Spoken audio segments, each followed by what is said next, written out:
How many of you have ever had to deal with struggle? Raise your hand.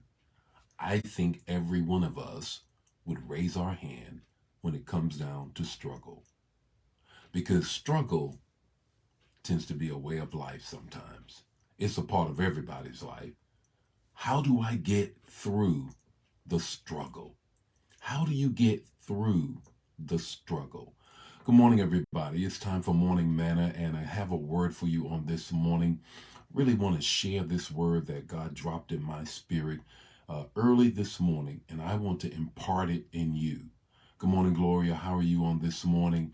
You know, struggle. How many of you have ever struggled? Put it in the chat area. I want to see whether or not you've ever had to struggle in life.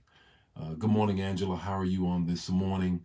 If you ever had to struggle, whether it is family, whether it's job, whether it is finances, whether it's physical, whether it's spiritual, maybe even struggle in a decision, struggle in what direction I need to go into, struggle in not knowing. Nevertheless, how do I manage? How do I get through struggle? Well, that's what we're going to talk about this morning. But before we do that, just want to greet a couple of people. Good morning, Sean. How are you on this morning? Great pics you took on yesterday. Thank you.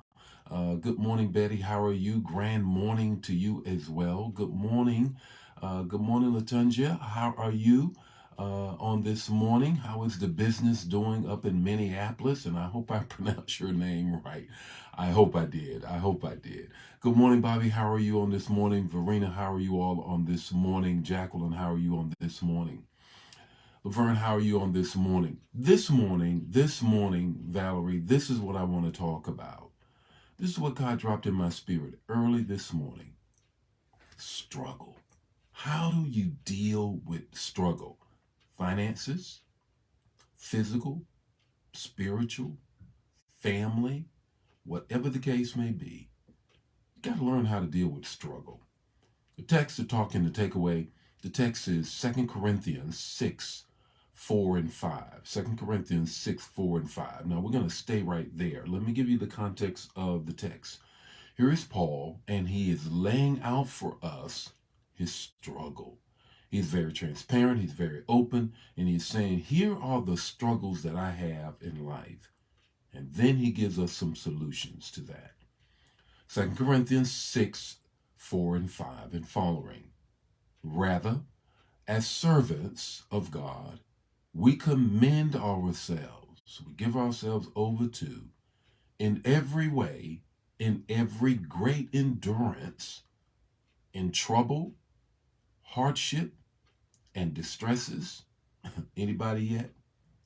In beatings, imprisonments, and riots, in hard work, sleepless nights, and hunger.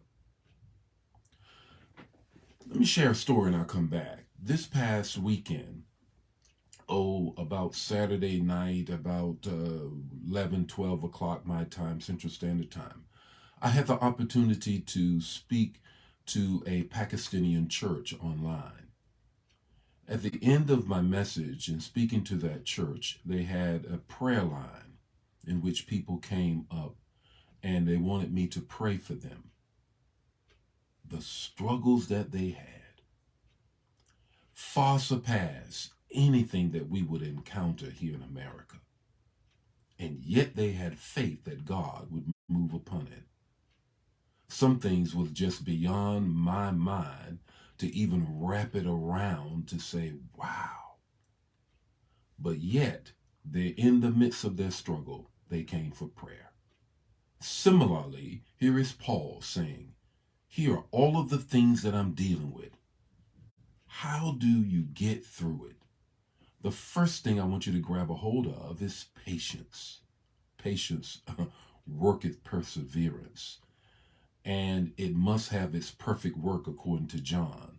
But in verse 6, this is what Paul says in this same chapter. He says this, I had patience in Holy Spirit. Holy Spirit is going to be with me. Angels protect me. Holy Spirit is what is inside of me that keeps me. He says, I have patience.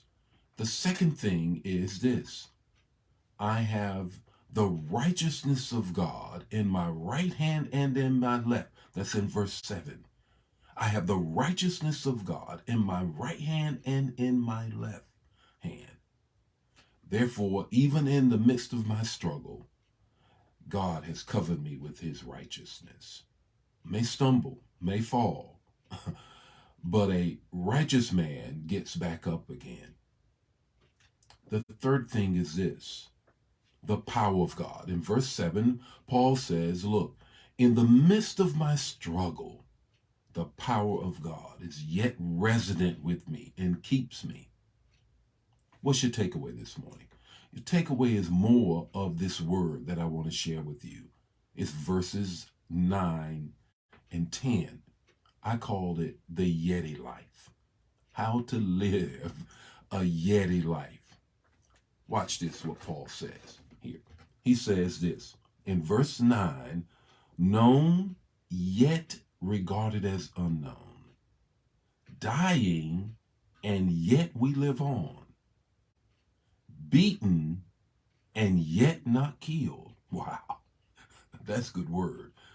Sorrowful yet always rejoicing, poor yet making many rich, having nothing, grab this, yet possessing everything.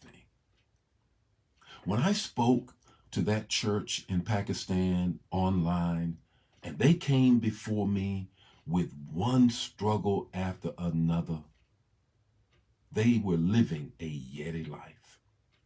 They still had faith in God. Yet I'm going through.